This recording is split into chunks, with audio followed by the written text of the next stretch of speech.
Louvado seja o nome do Senhor, porque Ele nos dá uma oportunidade nessa vida e nesta manhã, de sermos diferentes, de sairmos daqui de uma forma diferente de como nós entramos. Bendito seja o nome do Senhor que nos trouxe até aqui para ouvir a mensagem, para sermos confrontados com a palavra dEle. Então eu te convido a gente continuar. Lembra que a gente estava semana passada em Efésios capítulo 5 e nós caminhamos até o verso 21. Hoje nós vamos dar continuidade a partir do 22, né? Mas antes de chegar no 22 eu quero ressaltar um pouquinho do 21, porque como vimos na semana passada, o último versículo, né, o verso 21, que o apóstolo Paulo trouxe para nós, ele colocou, olha, sujeitem-se, submetam-se uns aos outros por temor a Cristo. Essa é uma ordem para toda e qualquer pessoa que se diz filho ou filha de Deus. Todo aquele que está em uma igreja que faz parte do corpo de Cristo, ele recebe essa ordem, não é um pedido, é uma ordem de Paulo, é uma ordem do Senhor, olha, submetam-se, sujeitem-se uns aos outros, não porque o outro é maior do que você ou menor do que você, mas por temor a Cristo, porque Cristo é o cabeça, Cristo é maior do que todos nós. Se nós estamos aqui como corpo, é porque Cristo é o cabeça e é Ele quem conduz os nossos passos enquanto irmãos, enquanto igreja do Senhor, enquanto noiva de Cristo. Ele é o corpo, Ele é o cabeça e nós somos o corpo, né? Então ele parte desta questão de um contexto geral, para todas as pessoas a submissão, todas as pessoas são chamadas à submissão. E em seguida ele começa a mostrar para nós como é que isso vai funcionar nos relacionamentos. Como é que essa vida de santidade, porque o objetivo que nós estávamos falando é de uma vida que ela é conduzida pelo poder do Espírito Santo. Foi o que vimos na semana passada. Essa necessidade de sermos cheios do Espírito Santo, de sermos conduzidos pelo Espírito Santo. Mas como é que isso vai funcionar no meu relacionamento? Como é que vai funcionar lá na minha casa? Com o meu marido, com a minha esposa, com os meus filhos? Como é que isso vai funcionar lá no meu trabalho? Porque às vezes a gente ouve a palavra aqui e fala assim, mas é muito bonitinho e tal, mas como é que isso funciona na prática? A Bíblia ela é tanto teórica quanto prática, irmãos. E o Paulo ele deixa muito claro para a gente aqui como é que isso funciona, né? Ele vai tratar conosco do verso 22 até o verso 33. Ele vai falar da relação conjugal. Ele vai falar para você assim, sabe o que é o casamento? Né? Ele vai explicar para a gente o que é o casamento, para que a gente casa. Isso eu faço no curso de noivos, né? Quando a gente tem curso de noivos eu pergunto para eles, não foi? Não perguntei? Vocês estão casando para quê? Por que a gente casa? O que é o casamento? Não é verdade? Muitas pessoas hoje, o que nós vemos, irmãos, é um número crescente de divórcios. Porque as pessoas se casam pelos motivos errados. E se você se casa pelo motivo errado, dificilmente isso vai dar certo. Eu vejo às vezes adolescentes aí desesperados para ter relação sexual. Mas aí fala, não, a igreja fala que é só depois do casamento, então fica ardendo de fogo para casar logo.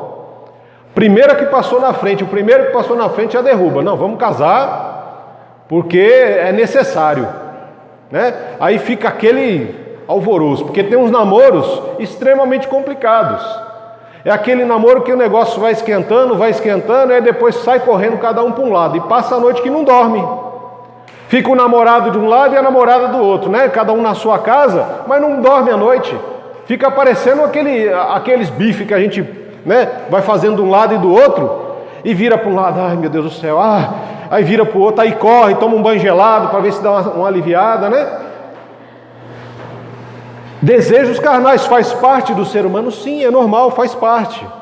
Mas a gente precisa entender o que é que está controlando a nossa vida. São os desejos da nossa carne, que nós vimos a semana passada o que produz a carne, né? As obras da carne. E também vimos o que produz o fruto do Espírito. Se é o Espírito que habita em nós, o Espírito Santo que habita em nós precisamos conduzir namoros santos. Namoros em que a gente procure lugares, estar com pessoas, né? Procurar evitar estar sozinhos, para não deixar incendiar, não é verdade? Então a gente tem que tomar cuidado com essas questões, porque muitas vezes fez 18 anos, vou casar, já quero casar, misericórdia, eu preciso casar. Com aquela ilusão, né? Eu vou casar e vou ter sexo todo dia. Lê do engano. Lê do engano. Porque não é assim não. Eu falo pro Jó, você casa pensando que vai fazer sexo todo dia, no começo até, mas depois que o tempo vai passando, não funciona assim não, filho. Entendeu? E aí a gente aprende a verdade, olha só. E eu que pensava, você pensou errado. E aí é onde eu digo, casa pelos motivos errados, e aí quando vê que a realidade não é igual à expectativa, não aguento mais não, pastor. Quanto tempo você tem de casado? 6 meses. Não aguento mais.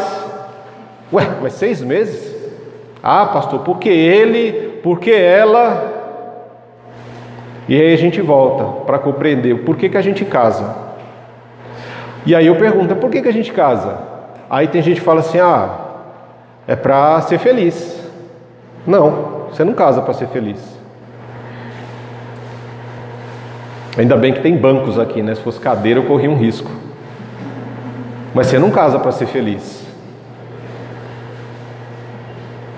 Como assim, pastor? Não casa para ser feliz? Mas eu casei, então... você casou. Se você casou com esse objetivo, você casou enganado. O casamento não existe para você ser feliz. Não é para você ser feliz que você casa. Então é para fazer o outro feliz. Também não.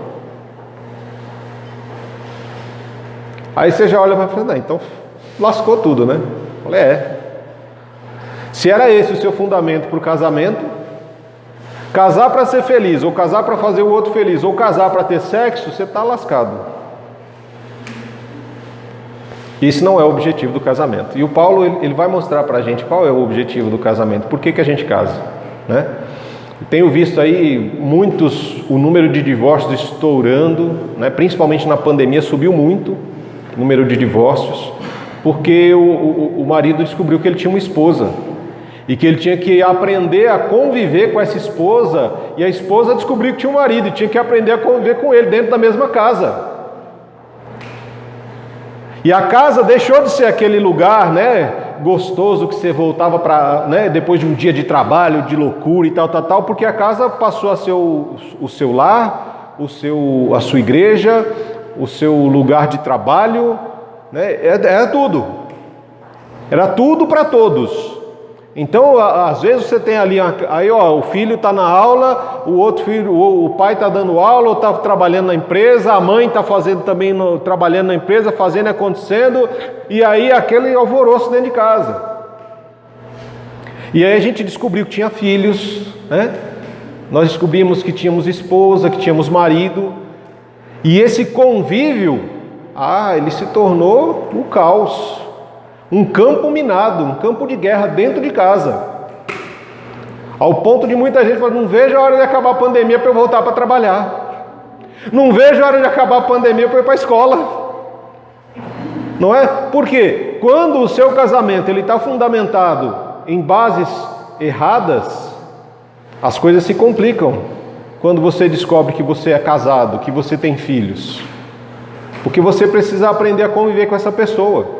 O casamento ele não vem pronto, irmãos. Quando você casa, pronto, agora eu tenho um casamento. Não. Você não tem um casamento ainda. Você está se unindo a uma outra pessoa que é totalmente diferente de você. E juntos vocês precisam construir um casamento. E o casamento a ser construído, ele é construído com muitos sorrisos, com celebrações, mas também com lágrimas, com decepções, com expectativas e frustrações. E a gente precisa aprender a lidar com todas essas coisas, porque um casamento ele não são só coisas boas. Um bom casamento ele tem de tudo, ele tem os momentos difíceis, tem conflitos, que nós vimos até o Paulo falando, não deixa que a ira controle o seu coração e passe de um dia para o outro, porque quando isso acontece, você deita e o diabo deita no meio entre você e o seu cônjuge, porque você deita para um lado emburrado com ele, ela deita para o outro emburrado com você, e o diabo dá risada no meio. E a gente precisa entender essas questões. Casamento não é fácil, ele é construído, assim como quando você recebe uma flor, que você precisa cuidar, precisa regar, precisa um pouco de sol, um pouco de chuva, um pouco de frio, precisa de atenção, de conversa com as plantas para que elas possam crescer, se abrir para vocês, né? Assim é o casamento. Nós vemos muitas pessoas que no namoro é uma beleza, né? Abre a porta do carro, ai, minha princesa, minha não sei o que, tal. Depois que casou, se bobear, ele trava o carro com a mulher lá dentro. Sai, travou o carro. Aí, cadê a mulher? Quando olha, está lá dentro do carro, batendo no vidro. E é complicado porque a gente deixa muitas vezes de conhecer o outro. A gente acha que casou, já acabou, agora não preciso mais conquistar. Já está conquistado. E não é assim que funciona. O casamento é conquistar a mesma pessoa todos os dias. Tem dia que você vai se dar bem, tem dia que não vai se dar bem não, vai quebrar a cara. Tem dia que você vai fazer um negócio achando que a outra pessoa gosta e ela não gosta. E aí, né, você tem que remediar, pedir perdão, continuar e seguir em frente. Paulo fala muito claramente aqui como é que a santidade ela funciona no casamento. Ele convida primeiramente, ele olha como que era a família, como era formada a família, né, no mundo, desde o mundo antigo. Marido, esposa, filhos e os seus escravos, né? Por isso que ele vai tratar da questão de escravos e senhores. Hoje, entre aspas, nós não temos mais uma escravidão velada, né, revelada no mundo. Mas nós temos relações de empregados e patrões, que nós podemos adaptar o que a Escritura nos traz para os nossos dias. Quando ele chama essa questão familiar, ele observa o que? Olha, nós temos o pai, né, o marido, os pais e os chefes, os patrões, como pessoas no alto escalão da hierarquia. São as pessoas que mandam, que coordenam, que direcionam. Eu mando, você obedece. Embaixo você tem a esposa, os filhos e os escravos ou funcionários, que são aqueles que obedecem, que não tem o que fazer, tem que obedecer por causa das questões culturais. Então Jesus faz o quê? Ele chama esses três que não têm escolha a liberdade. Olha, vocês em Cristo, filhos, esposas e funcionários, escravos, vocês são livres em Jesus. Agora vocês têm uma oportunidade de escolher, porque a cultura não te dava essa oportunidade de escolher. E a pessoa que verdadeiramente é livre é aquela que tem a sua liberdade nas mãos e pode escolher a quem servir. Então ele liberta essas pessoas de uma escravidão cultural para que elas possam escolher servir ao Senhor. E chama também ao mesmo tempo maridos, pais e senhores de escravos ou patrões para que abram mão do seu direito cultural de mandar, para que possam descer o nível, para que se tornem iguais àqueles que eles mandam. Então Jesus ele faz assim, os que mandam têm que descer, os que obedecem têm que subir, para que todos sejam iguais no reino. Porque no reino nós não temos ninguém maior e ninguém menor. No reino nós somos todos iguais, somos tratados da mesma forma como irmãos, como filhos e filhas de Deus. Não tem um que fulano lá é melhor do que Beltrano, não. No reino do Senhor, no reino de Deus, todos são iguais. E isso começa a acontecer quando Cristo derruba as barreiras de inimizade que existiam entre os povos, como nós já vimos, entre judeus e gentios. Ele faz isso também em casa, num lar onde Cristo tem o lugar principal à mesa, no lar onde o Espírito Santo é o laço de amor que envolve os relacionamentos, de cuidado, de respeito mútuo, né? Então no lar ele começa a derrubar essas barreiras hierárquicas, culturais que existiam e fala, olha marido, você é igual à sua mulher, pais, vocês são iguais aos seus filhos, patrões, vocês são iguais aos seus funcionários. E por que vocês se colocam numa posição de arrogância, de orgulho ou de vaidade acima do outro? Então ele chama esta mulher: olha, mulher, você precisa se sujeitar ao seu marido, ser submissa ao marido. E aí, né, recentemente vimos até um casamento aí que o pastor colocou uma das opções, né, para a esposa repetir, olha, né, na hora dos votos de casamento, com a igreja cheia. E aí o pastor falou para ela assim: olha, serei submissa ao meu marido e tal. Não vou ser submissa não. Isso era uma cerimônia de casamento. Está na internet, vocês podem ver isso aí. Era uma cerimônia de casamento. No meio do casamento, falou: não vou ser submissa ao marido não. E ele já tinha explicado para ela a submissão bíblica. E mesmo sabendo disso, ela disse que não ia ser submissa ao marido. Falei: aí fica complicado, né? Porque é uma ordem bíblica. Não era o pastor que estava ordenando, é o Senhor quem está direcionando aquilo. Olha, a submissão, como nós já estudamos, já sabemos aqui em nossa igreja, né, biblicamente, é estar sob a mesma missão do marido. Porque o pecado fez com que o desejo da mulher, né, que a mulher realmente entrasse numa questão hierárquica, o marido acima e a mulher abaixo. E isso foi por muito tempo, mas em Cristo essa mulher é restaurada à igualdade com o seu marido. E Cristo diz: olha, você está sob a mesma missão do seu marido, de governar a terra, de conduzir as coisas, de ajudá-lo. E então essa submissão, ela é algo essencial. E aí assim: pastor, mas e se o meu marido ele não for crente, se não for cristão, ele não obedecer a Jesus? A submissão, irmãos, ela inclui respeito e obediência. Mesmo que o seu marido não seja cristão, que ele não tenha um encontro com Jesus, ou que ele tenha práticas que não revelem Cristo na vida dele, você deve respeitá-lo enquanto seu marido. Mas a sua obediência primeiramente a Deus. A palavra nos diz o quê? Mais vale obedecer a Deus do que obedecer aos homens. Mas o meu marido ele não busca o Senhor. Busque você. E eu dou glória a Deus pelas irmãs que buscam ao Senhor, mesmo o marido não sendo crente, ou mesmo o marido sendo um crente meia boca. Eu vejo muitas irmãs joelhinho no chão, presentes nas questões espirituais, buscando e intercedendo diante do Senhor pelo marido, pelos filhos, e a obediência sendo ao Senhor. Respeitam ao marido, sim, porque a palavra diz que as mulheres precisam ser submissas ao marido. A submissão da esposa ao marido se refere ao respeito e à obediência. Assim como a igreja é submissa a Deus. No nosso caso, como igreja, nós precisamos respeitar o Senhor, ter temor ao Senhor e obedecê-lo. Como é que você... Aí fala assim: pastor, mas e se eu não obedecer a palavra? Bem, você está desobedecendo Deus. A palavra diz que mais vale você obedecer a Deus do que os homens.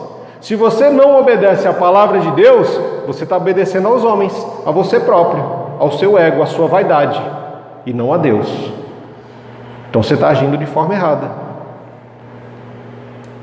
E aí ele chama depois os maridos, né? Porque para ele o casamento, né, biblicamente esse casamento é entre um homem e uma mulher. É um casamento monogâmico e heterossexual. E aí ele dá uma responsabilidade às esposas, e depois no verso 25 em diante ele vai dar responsabilidade também aos maridos.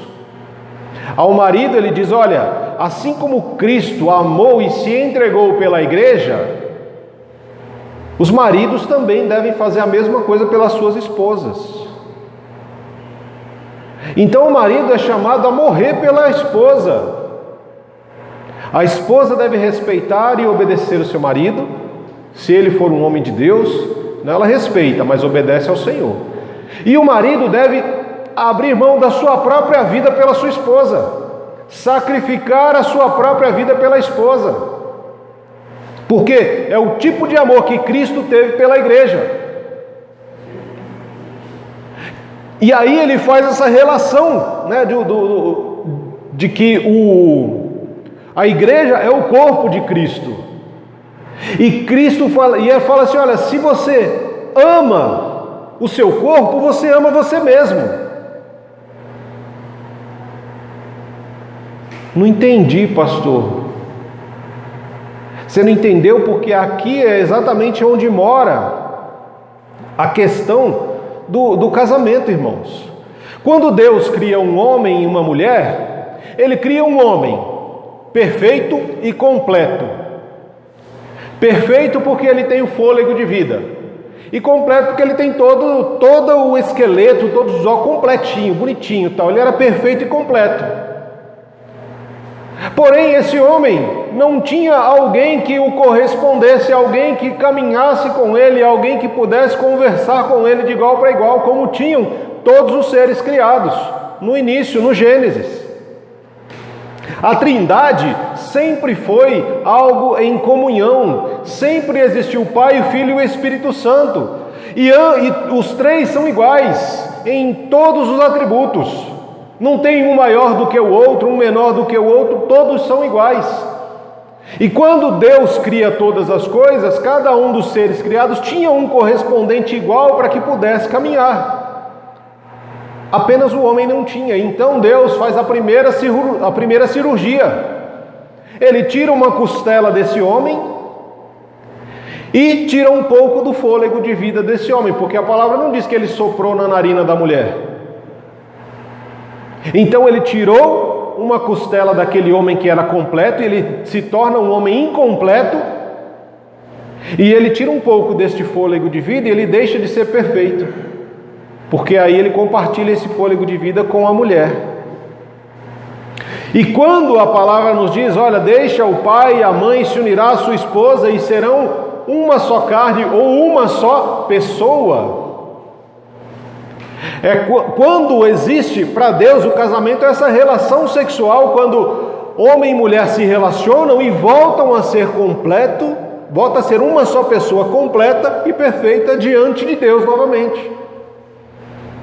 É como duas peças de um quebra-cabeça. Você não tem duas peças iguais de um quebra-cabeça, não é verdade? Porque senão não tem um encaixe perfeito, e não vai gerar uma imagem, não vai gerar uma formação. Que quando você monta um quebra-cabeças, no final você tem uma imagem. Quando você une homem e mulher, esse homem volta a ser perfeito e volta a ser completo quando ele encontra a sua companheira. E quando eles se unem como uma só carne, uma só pessoa, diante de Deus, eles expressam louvor, adoração e a imagem do Cristo diante de Deus. Quando nós observamos essas questões, queridos, por exemplo, ele diz que por que o homem, né, a submissão do homem para a mulher é o amor. Ele deve amar ao ponto de se entregar por ela. E da mulher para o marido é o respeito e a obediência. Para que isso? Para formar Cristo um na vida do outro. Esse é o maior objetivo do casamento. Quando você forma Cristo na vida do seu cônjuge, você está exatamente cumprindo o propósito do casamento, porque ele diz para nós, verso 27, assim fez, 26, ele entregou a vida por ela, a fim de torná-la santa, purificando-a e lavando-a pela água e por meio da palavra. E ele fez isso para apresentá-la a si mesmo, como igreja gloriosa, sem mancha, ruga ou qualquer outro defeito, mas santa e sem culpa. O objetivo de você se casar com alguém é formar a imagem de Cristo no outro, a fim de apresentar você como marido, você apresentar a sua esposa santificada pelo cuidado, pelo amor, pela palavra. E à medida que você ama a sua esposa, essa esposa com certeza será submissa a você. Ela vai sim respeitá-lo e vai obedecer. porque ela vai entender que Deus nos coloca, e a palavra vai dizer em outros momentos que assim, né, ele faz um comparativo, como Cristo é o cabeça da igreja e a igreja é o corpo, no casamento o marido é o cabeça da esposa, e não tem como uma cabeça andar por aí sozinha, e nem um corpo sem cabeça. Ambos precisam olhar na mesma direção, ambos precisam concordar nas coisas, ambos devem viver uma vida sem essa... eu acho que deve ser A. O outro fala, não, mas vamos pelo B. Tá bom, você que sabe. Aí quando o B deu errado, eu falei, você não me ouviu, e aí ficar jogando na cara, isso está errado. Ambos devem concordar nas decisões, desde a mais pequena até a mais importante das decisões que vocês têm que tomar na vida. Por quê? É aquela questão, né? Imagina que num corpo você é uma perna e o seu cônjuge é a outra. As duas pernas precisam ter sincronia para poder caminhar. Não é verdade? Não dá para uma perna falar, eu vou para lá, a outra vai para o outro lado. Aí vai abrir um espacate aqui. Né? Misericórdia. Não vai dar certo esse negócio. Precisa ter diálogo, precisa ter conversa, precisa aprender a ceder. Mas tudo isso só acontece quando marido e esposa, ambos buscam ao Senhor, juntos. Precisam buscar ao Senhor juntos em oração, em leitura da palavra.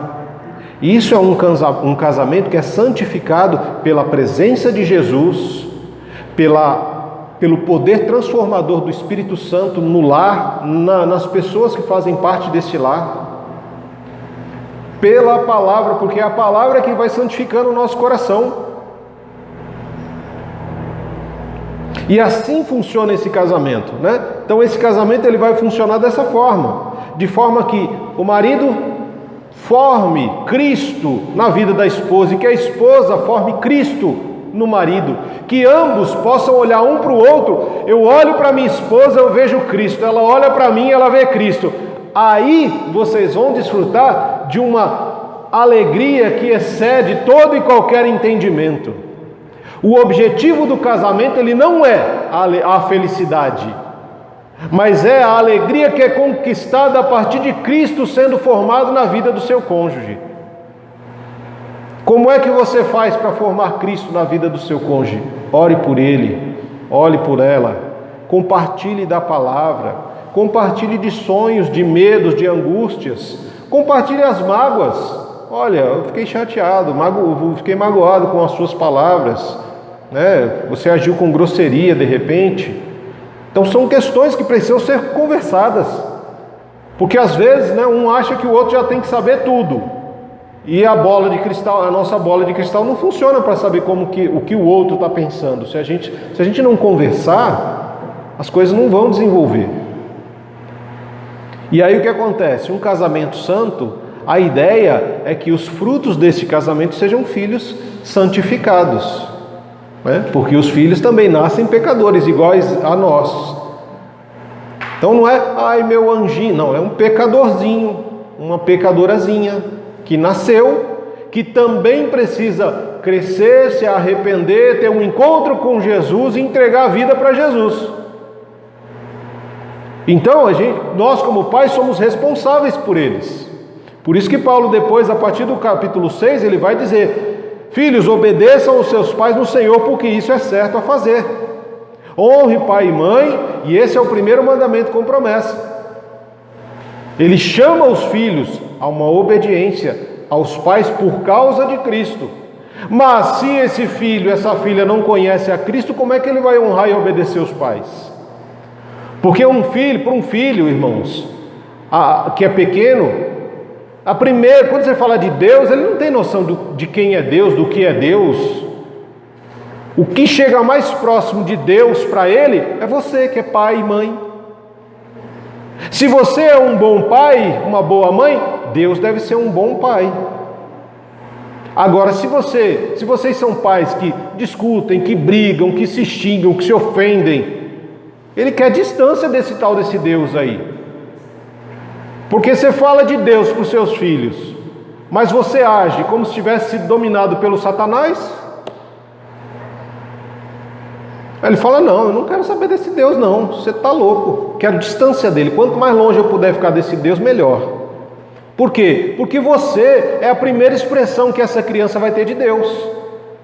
Se vocês são pais que conversam, que dialogam, que dão tempo aos seus filhos de qualidade, que ouvem, que são pacientes, que têm domínio próprio, que corrigem e disciplinam, porque a palavra do Senhor fala para nós, olha,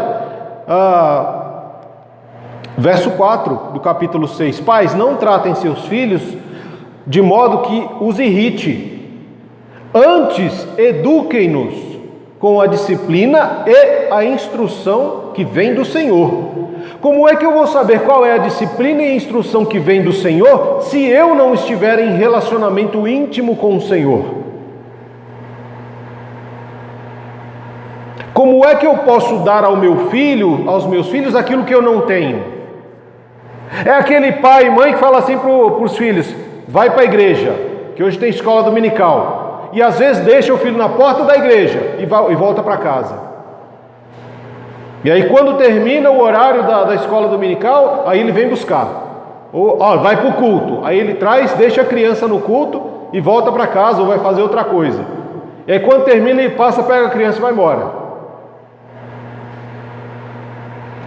Ele não tem Deus. E assim, essa criança vem na igreja, ela ouve de Deus. Mas quando ela chega em casa parece um inferno. Ela sabe a realidade do inferno, mas ela não conhece o que é a realidade do céu e do paraíso.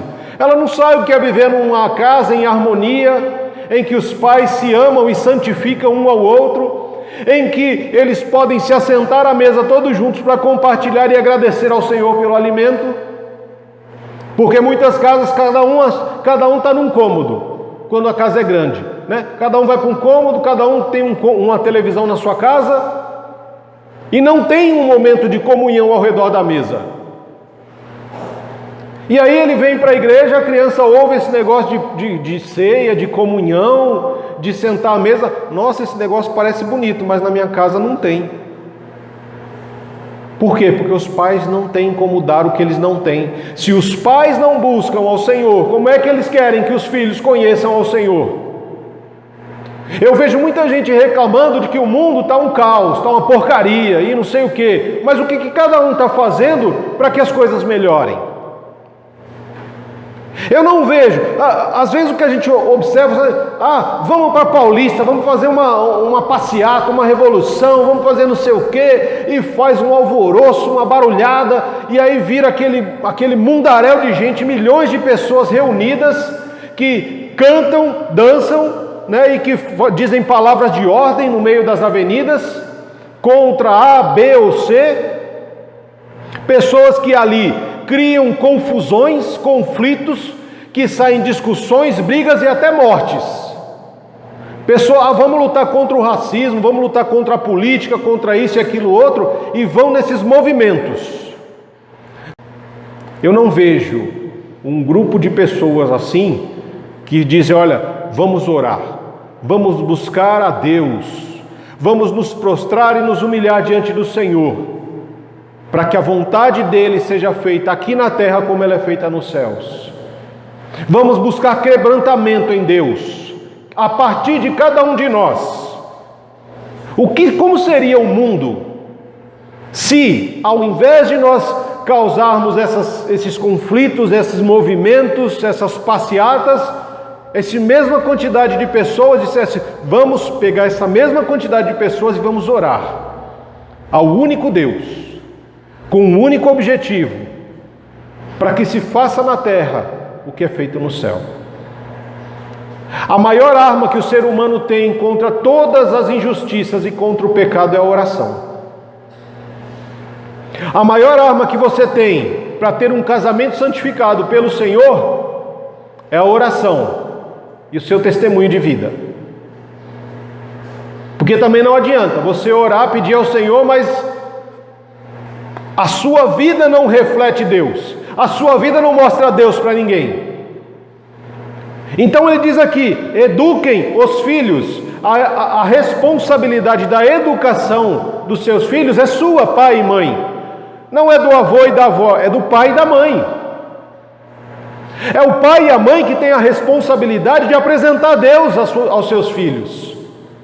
É o pai e a mãe que têm a responsabilidade de chamar os filhos para a oração, para a leitura da palavra. É o pai e a mãe que têm a obrigação de instruir, de ensinar essa criança nos caminhos do Senhor. É o pai e a mãe que têm a responsabilidade de disciplinar os filhos na disciplina que vem do Senhor. Porque muitas vezes nós queremos disciplinar os nossos filhos na nossa disciplina, e aí a gente não disciplina, a gente espanca os filhos. E não foi isso que o Senhor nos mandou fazer. A palavra do Senhor nos diz que o Senhor disciplina aquele que Ele ama. Aquele que é amado, ele é disciplinado para que ele possa alcançar êxito nas provas que é colocado sobre ele. Se essa criança não for disciplinada por você, pai e mãe, ela vai ser disciplinada pela vida. E o problema é que depois, talvez você vai chorar no túmulo do seu filho, da sua filha, porque ele andou com pessoas erradas, ele fez escolhas erradas, porque você não caminhou com ele, enquanto era necessário que você o fizesse. Você deixou que seus filhos tomassem as decisões que eles quisessem. Você não estava com eles para saber se essas decisões eram boas ou ruins. E depois não adianta colocar a culpa em Deus. Os filhos, como eu já disse, antes de serem nossos, eles são primeiramente do Senhor. Ninguém ama mais os seus filhos do que o Senhor. Ninguém ama mais o seu cônjuge do que o Senhor. E assim como a palavra nos diz para amar a nossa esposa e entregarmos a nossa vida por ela, e a esposa submeter em obediência e respeito ao marido, os filhos também devem ser assim. O que um filho quer, irmãos? Um filho quer ser amado.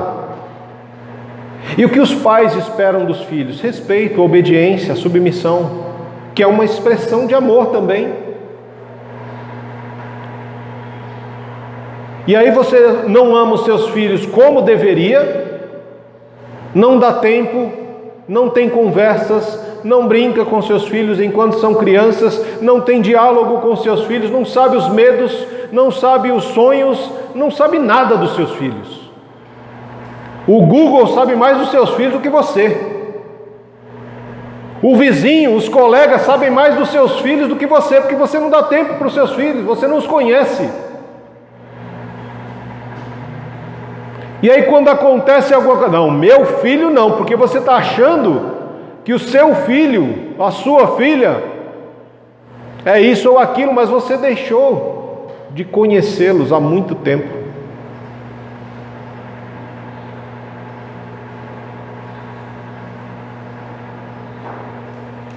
Os pais devem dar a vida pelos filhos, mas uma coisa que eu preciso dizer para vocês, ficar bem claro: no casamento, na família, um cônjuge dá a vida pelo outro, não pelo filho, primeiramente.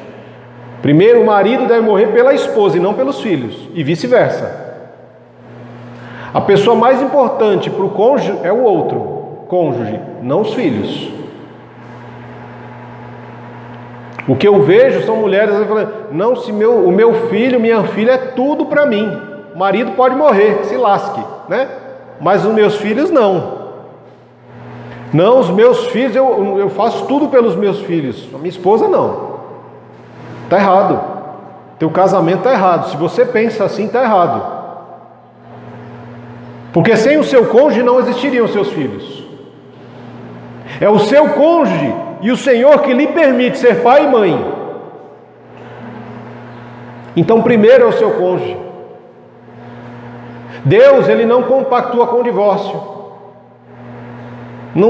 Deus não aceita divórcio, para Ele não é algo bom. Quando Ele cria o ser humano, Ele cria esse ser humano para buscá-lo, para ter relação com esse ser humano, para que esse ser humano busque no Senhor a direção para a sua vida. E aí esse ser humano não busca a direção, vive uma vida independente de Deus, faz as suas escolhas erradas, vive uma vida desregrada, faz escolhas erradas, casa com a pessoa errada, por motivos errados, E aí depois faz o quê? Se divorcia dessa pessoa. E aí se casa de novo com outra pessoa pelos motivos errados e os problemas só aumentam. E hoje nós temos uma construção de família que é chamada de mosaico, né? Porque é um caos o que é chamado de família hoje.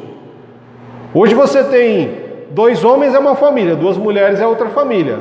Você tem 2 homens e uma mulher é uma família. 2 mulheres e um homem é uma família. Você tem um homem e um cachorro é uma família. Uma mulher e um cachorro é uma família.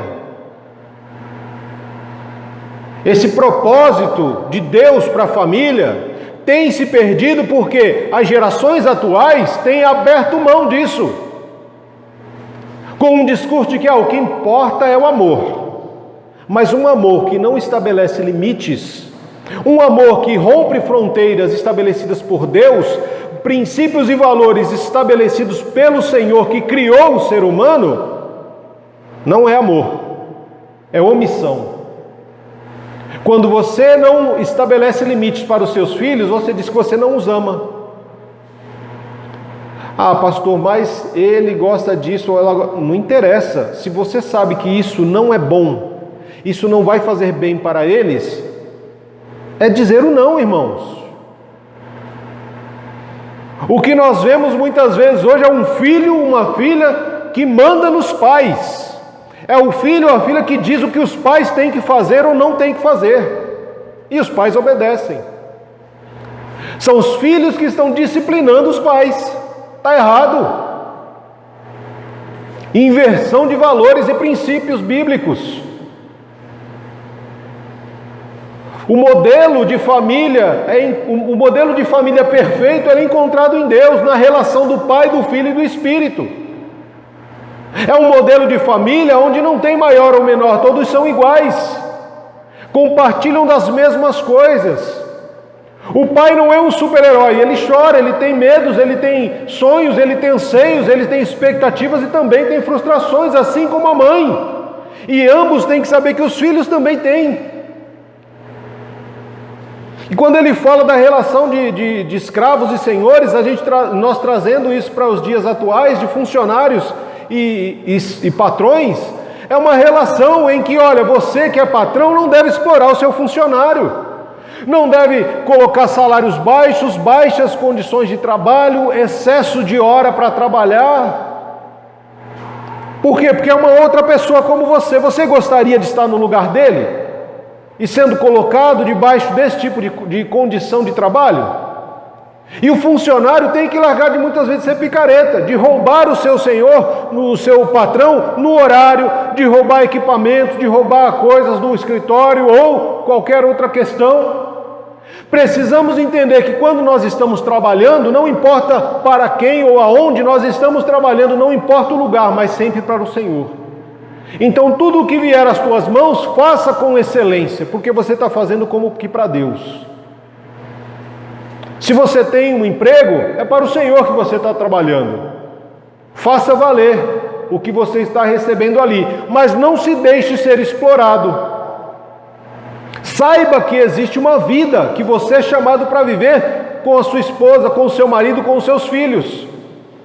E quanto mais horas extras você fizer no seu trabalho, você está roubando a sua família. Você não está desfrutando daquilo que Deus te deu como bênção, porque família é bênção. A família é o lugar para onde nós encontramos um porto seguro. O dia de trabalho foi um caos, mas quando nós chegamos em casa, nós desfrutamos da paz que excede todo entendimento. Quando nós podemos voltar para um lugar onde nós somos amados, apesar de nós. Porque muitas vezes a gente chega na igreja, todo mundo, né? Eu costumo dizer que na igreja todo mundo é igual na cadeia, né? Na igreja todo mundo é inocente. Você pergunta para o preso lá, você está preso por quê? Nada não, senhor, eu sou inocente. Foi um erro lá que cometeram, eu não fiz nada não, senhor. Aí você puxa a capivara do infeliz lá, o cara é assassino, estuprador, ladrão, matou a velhinha e tudo mais. E ele fala que ele não fez nada não, que ele é inocente. Na igreja, todo mundo é santo. Ou todo mundo, entre aspas, eu sou pecador, pastor. Eu não valho nada, eu sou pecador. Mas aí se alguém te chama de pecador, que isso, pastor? Fulano, você é um pecador miserável, você merecia o inferno. Que isso, pastor? Ué, mas não era a sua condição real? Você não era realmente um pecador que merecia o inferno? E aí você se dói quando a verdade é dita? Hipócrita. Porque você fala, não, eu sou um pecador, mas você vai, sabe aquele pecador? Eu sou um pecador, mas eu sou um bom pecador, pastor. Eu sou um pecador que se arrepende, um pecador que merece misericórdia, que merece a graça de Deus. Você não merece nada. Então quando nós olhamos para nós, é igual a nossa leitura bíblica, né? Quando a gente faz uma leitura bíblica, nós somos sempre o mocinho da história. Né? Não andem com os pecadores, não sentem na roda dos escarnecedores, não sigam os conselhos dos zombadores e tal. Nós sempre achamos que nós somos essa pessoa que não deve andar com esses outros, pecadores, escarnecedores ou zombadores, porque nós somos, né? O problema é que muitas vezes nós somos esses escarnecedores, nós somos esses zombadores, que precisam ser convertidos, que precisam se olhar no espelho e que precisam alcançar desesperadamente a graça e a misericórdia do Senhor para a sua vida. Então, quando você lê as Escrituras, lembra que você é o pior. O próprio Paulo diz assim: eu sou o pior dos pecadores. Se o Paulo, diante de tudo que a gente lê dele aqui, ele fala que ele é o pior dos pecadores, misericórdia de mim. Eu não sou nem a mosca do cocô do bandido. Terrível é a minha condição diante do Senhor. E quando alguém te disser que você é um pecador miserável, você não deve se ofender. A pessoa só estava dizendo a verdade. Que você merecia o fogo do inferno, ela só está sendo real com você. Você merecia mesmo. Que não tem nada em você que seja bom, você não tem por que ficar bravo. É verdade. Não tem nada em nós que seja bom.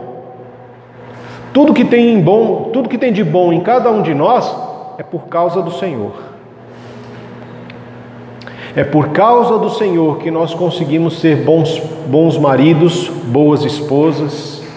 É por causa do Senhor que nós conseguimos ser bons pais e bons filhos. É por causa do Senhor que nós conseguimos ser bons patrões e bons empregados.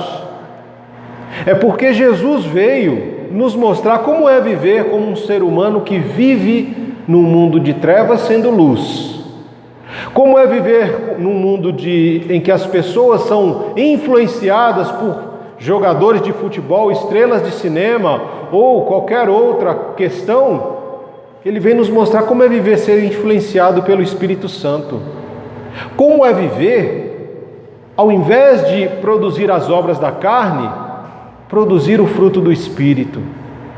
É por causa de Jesus. É por causa de Jesus que você pode olhar para o lado e olhar no seu irmão e ver a imagem e a semelhança de Jesus sendo restaurada nele. É uma obra que ainda não está acabada. Eu e você somos obras que não estão terminadas. Nós estamos em manutenção constante. Aquele que começou a boa obra, o Senhor, Ele é fiel e justo para terminar essa obra até o dia da volta de Jesus Cristo. Então você vai errar? Vai. Você vai falhar? Vai. Você vai se decepcionar, você vai sofrer decepções, vai sofrer frustrações, vai ter expectativas e sonhos que vão se realizar e outros que não vão. Mas isso faz parte da nossa caminhada, faz parte da obra que Deus está fazendo na minha e na sua vida. Nós vamos chorar muito? Vamos ajoelhar até sangrar os joelhos?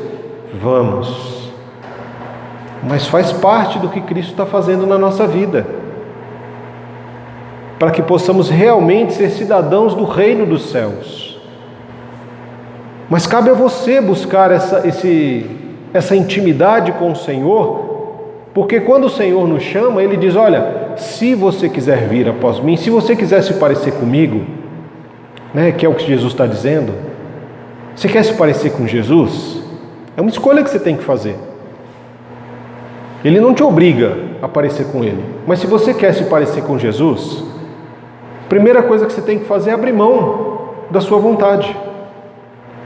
Negue-se a si mesmo, né? E é exatamente esse convite que ele faz aqui nessas instruções. Olha, se você é marido, é pai e é chefe, abra mão da sua vontade para cumprir a vontade do Senhor. Se você é esposa, se você é mãe, pai, né? Se você é um funcionário, abra mão da sua vontade, dos seus desejos, para se fazer a vontade do Senhor na sua vida. E uma vez que nós abrimos mão da nossa vontade, nós somos as pessoas que têm direito à liberdade. Porque ser livre é escolher a quem você vai servir. E nós, antes de Jesus, não tínhamos essa escolha. Nós éramos escravos do pecado, escravos de Satanás, condenados ao inferno. Mas quando Jesus morre naquela cruz, Ele diz para mim e para você: olha, agora você tem uma escolha. Agora você tem uma escolha. Já não é mais a sociedade, a cultura que vai dizer quem você é ou deixa de ser. Mas você tem a escolha por Jesus. Se você escolher Jesus, você pode escolher ser um filho ou uma filha amada de Deus, de ser influenciado e direcionado pelo poder do Espírito Santo. Isso não acontece do dia para a noite, é um processo que vai transformando dia após dia quem você era naquilo que Deus tem como um propósito para você, de desenvolver em você o amor, a paz, a alegria, a mansidão, o domínio próprio, a longanimidade. E uma vez que nós escolhemos por Cristo, nós devemos segui-lo, andar nos passos de Jesus. E os passos de Jesus, irmãos, não são fáceis. Jesus, por exemplo, ele não queria morrer naquela cruz, mas ele sabia que era o único jeito de reconciliar o ser humano novamente com o Pai. Então ele abre mão da sua vontade, para que a vontade do Pai se cumpra. E enquanto Jesus morria naquela cruz, o Pai e o Espírito também estavam ali morrendo com Ele, para que houvesse essa reconciliação. E nós precisamos entender isso. O casamento não é único e exclusivamente para procriação, mas é para trazer prazer também àqueles que se casam. O sexo é um presente que Deus nos dá, para ser desfrutado na hora certa, no momento certo e com a pessoa certa. E quando ele acontece, diante de Deus, nos casamos. E o Senhor olha para nós, Ele não vê mais duas pessoas, mas Ele vê uma única pessoa. Por quê? Porque ambos se tornaram novamente completos e perfeitos diante do seu Criador. E isso traz louvor e adoração ao nome de Jesus. Então, se você, meu irmão, minha irmã, quando você casou, ninguém tinha te contado isso, hoje você sabe. Cabe a você agora trabalhar no seu cônjuge para que a imagem de Jesus seja restaurada na vida dele ou dela. Cabe a vocês, pais, cuidarem e trabalharem para que tenham um casamento santo e que esse casamento traga santidade à sua casa e aos seus filhos. Pais santos santificam os seus filhos. E à medida que a santidade toma a sua vida, ela alcança também o seu trabalho. aquela pessoa que trabalha com você, que de repente tem um relacionamento difícil contigo, ou ela está passando alguma dificuldade, ela pode enxergar em você a luz para iluminar a vida dela, o coração dela, o caminho de volta para a reconciliação com o Pai, quando ela olhar para você e ver Jesus. Porque é isso que nós fazemos. Se o Espírito que habita em nós é o Espírito Santo, as nossas atitudes serão atitudes de santidade, que vão refletir a Trindade, o amor, a comunhão, a compaixão, a misericórdia e a graça de Deus, que Ele teve por nós. E aí, à medida que nós compreendemos e acolhemos isso em nossa vida, nós temos isso para compartilhar com os outros.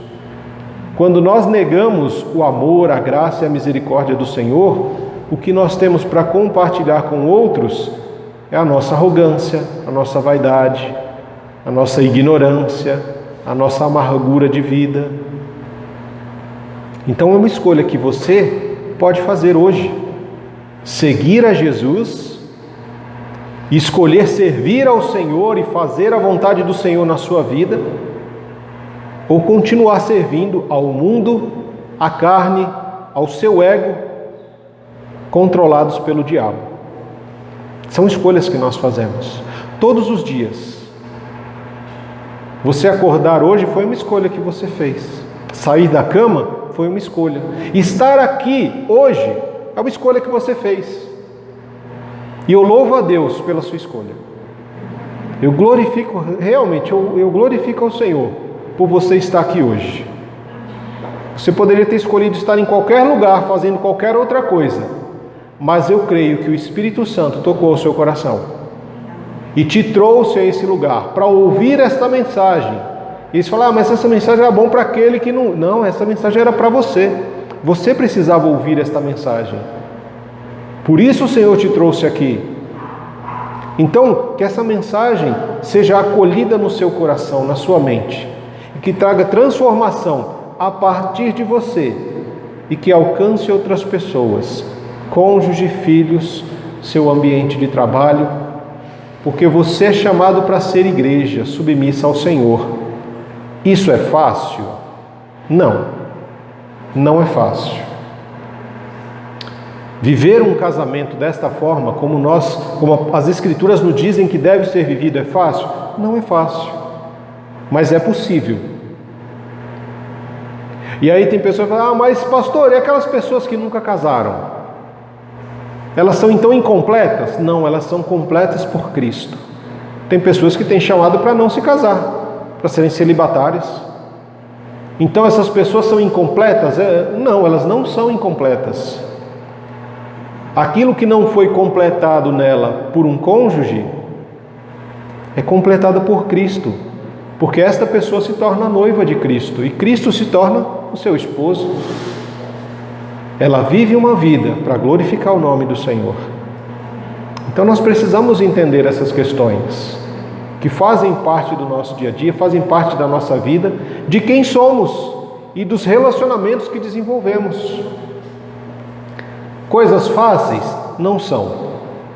É o caminho estreito que a palavra diz, né? Tem um caminho largo, que é tudo fácil, tudo tranquilo, mas aquilo que vem fácil vai fácil, né?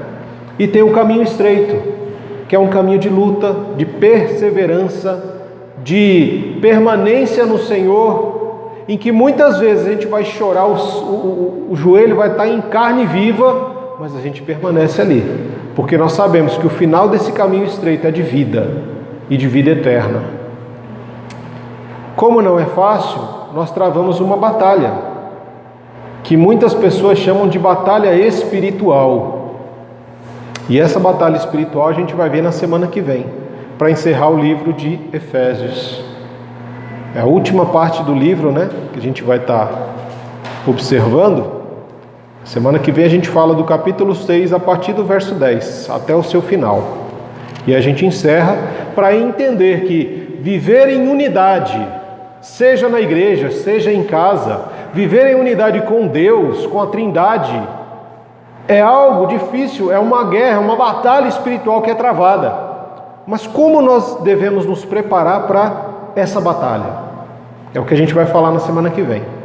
Então não perca o último capítulo desta série de Efésios, né? Que o Senhor possa falar conosco no decorrer dessa semana, que transformações possam ser vistas na sua vida, a partir de tudo que nós temos aprendido com essa carta, e que nós possamos orar nessa hora, por nós, porque a transformação ela precisa acontecer primeiro conosco. Muitas vezes o que a gente vê é a pessoa: pastor, ora pelo meu marido, para que ele isso. Pastor, olha pela minha esposa, porque ela assim, assado. Pastor, você não sabe, você tem que orar pelos meus filhos, porque não dá. Pastor, você tem que orar pelos meus pais, porque a oração real, ela começa por você. É o seu coração que precisa ser transformado antes do coração do outro. Então, você que é marido, você que é esposa, ore por você, pelo seu coração primeiro. A transformação que você quer ver no outro precisa acontecer primeiro em você. A transformação que você quer ver acontecer na vida dos seus filhos precisa acontecer na sua vida, como pai primeiro, como mãe. A transformação que você quer ver na vida do seu cônjuge precisa ser vista na sua primeiro. A transformação que você quer ver na vida do seu chefe, do seu funcionário, primeiro tem que acontecer em você. A transformação que você quer ver na sua igreja precisa começar a partir de você. Por isso que nós cantamos, né? Começar em mim, quebra corações, para que sejamos todos um, como tu és em nós. Graças te damos, Senhor, bendito seja o teu santo nome, pela tua palavra, que é uma palavra de santidade, que traz santidade às nossas vidas. Que em nome de Jesus nós possamos sair daqui hoje, Senhor, realmente chacoalhados pelo seu Espírito Santo. Que saiamos daqui hoje, Senhor, num processo de transformação realmente verdadeiro, algo que está acontecendo e que seja visível nas nossas vidas. Que se éramos mal educados, que possamos sair daqui, Senhor, realmente sendo educados pelo seu Santo Espírito, pela disciplina do Senhor, pela instrução do Senhor. Que sejamos, ó Pai, em nome de Jesus, bons maridos, boas esposas, bons pais e bons filhos, bons patrões e bons funcionários, bons servos para o teu reino, ó Deus. Que o teu Espírito Santo faça em nós, Pai, o excelente, o melhor, aquilo que o Senhor tem de melhor para fazer na nossa vida, que seja feito em nome de Jesus. Se o nosso coração é um coração cheio de ervas daninhas, ó Deus, que o Senhor as arranque em nome de Jesus, pois sabemos que aquele que fez a ferida também é fiel e poderoso para curá-la, para restaurá-la. Feridas que são abertas em nossos corações, porque coisas que nós dávamos tanto valor foram tiradas de nós. O Senhor é justo, é gracioso para fechar esta ferida, cicatrizá-la ao ponto de nem sentimos mais falta das coisas que antes eram indispensáveis quando vivíamos no mundo. Oh Deus, que a luz poderosa, transformadora do teu Santo Espírito brilhe, Senhor, em nossas vidas. Que nós, como igreja do Senhor, sejamos uma igreja santificada pela tua palavra, que tenhamos fome da tua palavra, que tenhamos sede da tua presença, que almejamos, Senhor, em nome de Jesus, os momentos de comunhão dos santos, esses momentos em que o Senhor fala conosco quando estamos reunidos, ó Pai, e o Senhor nos abençoa com vida, com disposição, com exortações, Pai, para que possamos despertar no meio dessas trevas e brilhar e resplandecer da glória do Senhor. Oh Deus amado, em nome de Jesus, abençoa os casamentos que têm passado por dificuldades, lutas. Que o Senhor, ó Deus, nessa manhã, essa mensagem possa trazer luz a este casamento, que possa ser revelado os reais motivos pelos quais ele aconteceu, e se foram motivos errados, que seja deixado de lado, para que possamos buscar os motivos corretos e verdadeiros, que vão gerar vida, paz, alegria, transformação, domínio próprio, alegria, mansidão no casamento, em casa, Senhor. Oh Deus, abençoa esses casamentos para que possam ser fortalecidos no Teu Espírito Santo e que esses casamentos possam gerar filhos que também sejam santificados pela Tua palavra e manifestação poderosa do Teu Espírito. Louvado seja o Teu santo nome, porque nós temos nós ainda temos tempo, Senhor, de escolher sermos pessoas diferentes. Obrigado, Senhor, porque se estamos aqui, o Senhor está nos dando essa oportunidade de sermos diferentes, ó Pai. De sair daqui com uma decisão no nosso coração, de sermos as pessoas pelas quais o Senhor morreu, as pessoas pelas quais o Senhor quer que nos tornemos. Abandonando a velha vida, as velhas práticas, a velha mentalidade, aquele coração podre, aquele coração fétido que quando abríamos a boca era como se fôssemos uma fossa aberta. Largando, Senhor, e tirando de nós toda a hipocrisia, mentira, engano, toda a escuridão, toda palavra torpe, palavra vazia, Senhor, para que possamos ser cheios do Teu Espírito. Espírito de vida, Espírito de transformação, Espírito de alegria, Espírito de paz, Espírito de longanimidade, de mansidão, Espírito que nos traz equilíbrio, Espírito que não nos deixa nos tornarmos pessoas orgulhosas ou arrogantes, mas que nos leva a olhar para Jesus na simplicidade do Evangelho, para que possamos ser realmente cidadãos do reino dos céus. Louvado seja o Teu santo nome, pelos casamentos, pelos casais, pelas famílias, pelos filhos, ó Senhor, por aqueles irmãos que são chefes de empresa, que são empresários, por aqueles que são funcionários, que o Senhor, em nome de Jesus, Senhor, possa cuidar de cada um, possa falar a cada um de acordo com a sua necessidade e nos levando a uma transformação como corpo de Cristo, como noiva do Senhor, a ser transformada para que realmente possa o Teu santo nome, que o amor do Deus Pai, que a graça de Jesus Cristo, que as consolações, que a comunhão do Espírito Santo que nos convence do pecado, da justiça e do juízo, tragam transformação à nossa vida, no nome de Jesus, para que seja realmente louvado e adorado, não só hoje, mas no decorrer da nossa vida. Bendito seja o Senhor, assim nós oramos a Ti, Pai, em nome de Jesus. Amém. Que Deus nos abençoe, que Deus nos guarde, nos proteja e que nos dê casamentos santos, filhos santificados e que possamos ser luz em todos os lugares onde nós estejamos. Que possamos ir em paz em nome de Jesus.